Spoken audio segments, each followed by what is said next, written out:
All right, picture this. It's go time. It's time to stand on business. You got to bring the firepower, the heat, and cook up some Michelin stars for what you're about to do. You're about to go to work, all right? Day one raid, GM, boss bake scenario, whatever it is. These exotics are going to help you, and that's what we're going over in this video. Y'all saw the title. Some of y'all got the reference, literally in the background. But first, I would really like to give a shout out to some of the primary exotic weapons out there that you're not going to ever use in a damage scenario, but they just do their job so unbelievably well. I am looking at you, Trinity Ghoul. Trinity Ghouling it in the chat. Yes, sir. Sunshot. The absolute beast, exotic hand cannon that it is. Little bit of respect to the Osseo, my favorite exotic SMG, and of course the goated Lumina. The fact that this weapon can heal not only your allies but yourself, on top of giving everybody a 35% weapon damage buff, is absolutely amazing. And when it comes crunch time to crunch out the deeps, somebody's busting out the Lumina for a reason. Totally random, but the perfect anime character that I'll use to describe the Lumina will be Chopper. Give him the respect he deserves. All right, now let's get on some of the special exotics out there. We're going to talk about these a little bit more so than the primary exotics, although there will be one primary exotic that we do talk about in this category before we head over to the heavy exotics, okay? First up, we gotta pay our respects to the GOATs. Izanagi's has stood the test of time. Even after its nerfs, it is still an absolute machine, especially in rotations where you gotta crank out some deeps. You need to put out a lot of damage in one single shot. The special weapon will be right there ready for you, as long as you have the catalyst. You need the catalyst for this weapon to truly be at its best. In case you didn't know, the catalyst for Izanagi's increases the damage of honed edge times 4 shots, meaning the whole point of the gun. So yeah, you need the catalyst for this weapon. Everybody knows how good the Izanagi's is. Everybody also knows how good the Witherhoard is. Although you really do only want to have one person in your fire team using it, as you can't have multiple Witherhoards ticking on the same boss in the background. Let's say you shoot the boss with the Witherhoard, 2 seconds later, your buddy shoots that same boss with the Witherhoard. His Witherhoard is just going to take over your Witherhoard. You're both going to be fighting for Witherhoard priorities. So just let one person rock the Witherhoard. All right, you get my point. It's the easiest damage over time effect to apply to a boss, and it auto reloads itself along with giving itself 100 handling, aka max handling, when you get the Witherhoard catalyst, aka get the catalyst. Shout out to the Kinetic exotic goats putting in that work. So let me talk to you about 2 really good special exotics in the energy slot. For total damage scenarios, a weapon that can put out really high total damage and relatively at a quick time as well, we're looking at you, Merciless. That's right, one of the main weapons that was used to take down Callus in vanilla Destiny 2 all the way back in 2017. These days is an absolute champion machine and part of one of the highest DPS combos in the entire game. I'm of course looking at Surrounded Apex RDM rocket dumping and switching to Merciless to finish it off once all your rockets are kaputski. Merciless is really insane due to its conserve momentum exotic perk that allow you to greatly decrease this weapon's charge time just by hitting a boss or any enemies with the fusion rifle itself. It just gets faster and faster as you shoot the target with it. That's part of what makes it insane. The other part is its impetus perk. Reloading immediately after a kill increases weapon damage for a short time, and it's a pretty sizable bonus as well. And overall, you just really gotta respect that Merciless, man. While it's solar, the other exotic weapon that we're talking about in the energy slot is going to be none other than the 4th Horseman, my boy. It does all of its damage in such a short period of time. Not insane total damage, but in terms of just dumping out a quick, really fast set of damage, 4th Horseman's got you covered, especially if you can combine it with some sort of reload skipping exotic, like Hunters with Radiant Dance Machines and Warlocks with the Rain of Fire exotic boots. They're both exotic boots. What? And Catalyst for the 4th Horseman gives it 40 reload speed, plus an extra shot in the magazine. Definitely worth getting. The Merciless Catalyst just gives it a pretty respectable 40 range and 40 stability. Also, respect to the Cloud Strike. It can put up some juicer stuff as well, especially if you have its Catalyst, which gives it triple tap. Now, there is one exotic special weapon that is very unique from the others in the fact that I mention it not for what it can do by itself, but for what you're able to do with its catalyst. I'm talking about the Navigator. Okay, some of the craziest damage that this game has seen is done with a Banner of War Titan using either Synthoceps or Worm Gods, along with a 1-2 punch shotgun. You're able to shotgun the boss, grapple, and then use a grapple melee that is buffed by 1-2 punch. And as long as you're good enough and you're able to spot the grapple point and not mess up the tech, you can just run it back over and over and over and over again. Granted, it is finicky and it's not the easiest thing to do to its max potential consistently,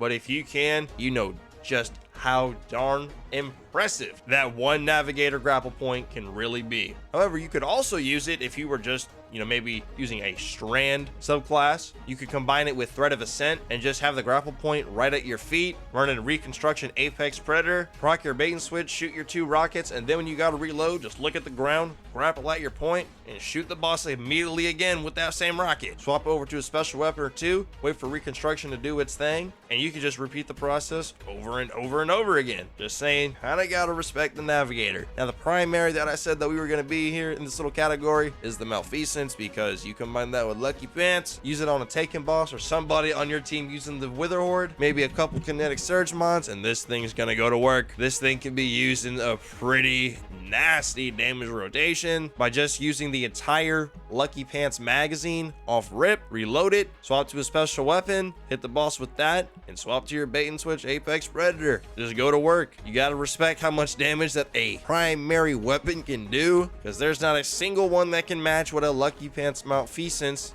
is going to be able to do, especially on a Taken boss. And the Wither Horde makes a boss Taken, so it procs that effect for the Malfeasance. That's why I mentioned the Wither Horde earlier. Oh, and the Catalyst gives it Vorpal Weapon as well. So yeah, there you go.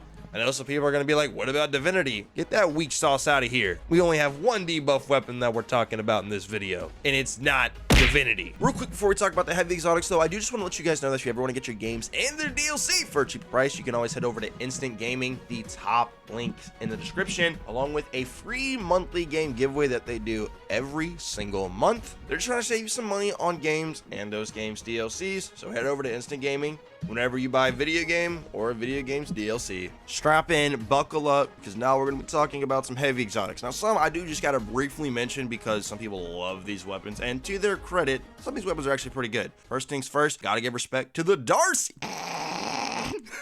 I'm kidding. Seriously though, Thunderlord, I do gotta give some respect to it, although I myself don't ever use it for DPS. It is definitely a, what I like to call, brain dead easy damage strat, aka left click. It definitely has some pretty high total damage, even though it is still an LMG. I'm not here to slander your Thunderlord, everybody. I'm mentioning in the video. There you go. Boom. However, if you like Thunderlord, let me actually show you the real Arc Exotic LMG, the Giga Chad Grand Overture. Even though me personally, I probably would not use this thing in like a day one scenario, you could definitely get away with it, as there is some merit to what this thing is able to do, respectively so. It can 2-floor Chimera the Warlord's Ruin final boss. You don't need the Catalyst for it at all. I don't even have the Catalyst for it still. This gun's going on 2 years old now. But why am I even mentioning the Grand Overture? Well, it's mainly due to the fact of its Omega Strike trait, where as you land hits with the weapon itself, you are going to load missiles that can cap out at times 20. You then just change the firing mode, and then you launch that full volley of missiles. And those volley of missiles are where this thing actually gets its damage numbers from, especially if you load up a full times 20 volley before the damage phase starts. You start the damage phase off with that full volley, and during the damage phase you build up another one, and if it's even longer, a third. But realistically, you're most of the time only going to get 2 rocket volleys off with your Grand Overture. I like it more than Thunderlord. Sue me. Not really. I don't have money for that, please. We'll stay in the art category, give a little respect to the Anarchy, especially with grenade launchers getting their ammo reserves buffed up by quite a bit. They'll be getting a minimum of 6 extra shots, up to 10 depending on the grenade launcher. So Anarchy's gonna have at least, bare minimum, 6 more shots after March 5th. We'll take that all day. This used to be the end-all be-all of raid weapons for a brief time in the meta, and these days it's still decent, but it's not an all-star world stopper like it once was. But I still like to have to give the respect to the Anarchy. A personal favorite exotic of mine that I will not ever really consider a true damage option, but one that I really do enjoy and have made a pretty fun little build with that can cook. Talking about the Xenophage. Everyone knows about that Xeno Catalyst. That's a meme where, cheaters just run around with a fully automatic Xenophage. Yeah, I'm kidding on that. But when Xenophage, if it ever does get an actual real in-game catalyst, that would be pretty dope. The big thing about Xenophage is it's low ammo, it's slow reload, and it's low mag. But it's really good in scenarios where you got to deal with a lot of healthier, major, elite enemies, not so much a boss damage scenario. I like Xenophage. I'm mentioning it. I know you like Sleeper. I'll give props to Sleeper. We're moving on though. Leviathan's Breath has gone on a road of redemption. These days, it's a pretty damn good weapon, especially if you can hit your crits or you have somebody on your team put a divinity bubble on the boss. The Levy's Breath can also 2-floor Chimera, the final Warlord's Ruin boss. So I feel like if you can 2-floor that boss basically by yourself, I gotta give respect to you. So I'm giving respect to the Levy's Breath. It's good. But now it's time for us to actually stand on business here. So let me mention the Legend of Acreus. Keep in mind that Legend of Acreus is going to be getting an indirect buff on March 5th with the fact that you'll be able to proc Trench Barrel with ranged melees. That's useful. They'll give you that 50% extra damage going into the damage phase from a distance. You could literally be running up into the boss, into the well, whatever. Pre-use a charged melee that has some distance, maybe like a throwing knife, a smoke grenade, celestial fire. If you're on Titan, maybe use your mini hammer. I don't know.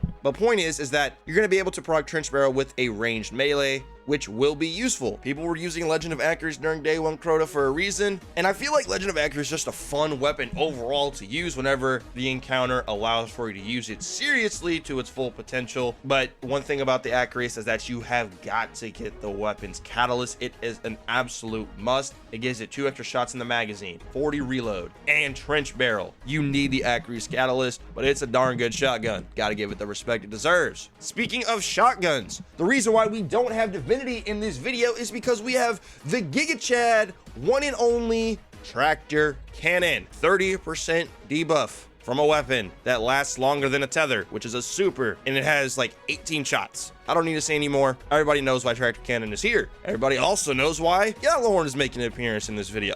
Good old Gjallarhorn. You never use this weapon for its damage by itself. You use it to buff the fire team's legendary rocket launchers, aka your fire team's Apex Predators, Crux Terminations, and even their Cold Comforts as well. The catalyst gives it an extra shot in the mag, meaning it will always have 2 rockets in the magazine, and also allows for it to be a really beast ad clearing weapon, as final blows with Wolfpack rounds spawn even more missiles at the target's location to just easily clear out a room. I'm not saying that this weapon is meant for ad clearing duty, especially with this day and age and the builds that we have access to, but I just want to mention that it is really good at that as well, on top of buffing all of your fire team's legendary rockets. Oh crap, I just realized I forgot to give a little shout out to the Whisper of the Worm. You got a nice little buff this season. Still when using like a contest day 1 scenario, but Whisper, it's nostalgia, bro. Respect to the Whisper. Okay.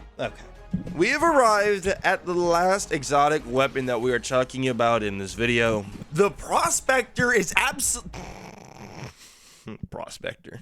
And it is with pleasure that I get to talk about my Dragon's Breath again. Shark Rocket Launcher. It's good. It's so good. Way better than it ever was in D1. A solar version of the Anarchy that auto reloads itself and causes passive ignitions on the boss. Giga Chad, great Odin rocket launcher. Your raid team should definitely have at least 1 person rocking the Dragon's Breath, as even without the catalyst, once you see that boss ignite twice, your Dragon's Breath will auto reload itself, making it a great weapon to put in a damage rotation, especially if you are doing triple swaps. Maybe you're using double aggressive shotguns, double snipers, fusion rifle and a grenade launcher. Either way, the Dragon's Breath beautifully fits in to a damage rotation even without the catalyst, although the catalyst for this weapon definitely helps it out, as it will allow the weapon to replenish its fuel much quicker, and it'll also allow enemies that it defeats to drop fire sprites here and there. The Dragon's Breath is the first season pass exotic since the Wither Horde that has truly made a serious impact on the meta,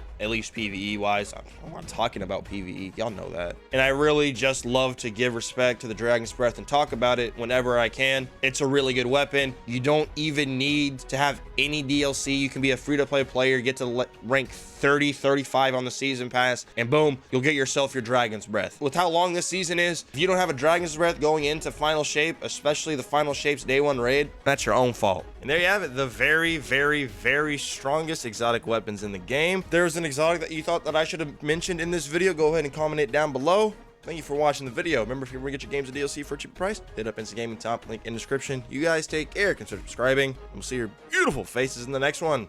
Adios!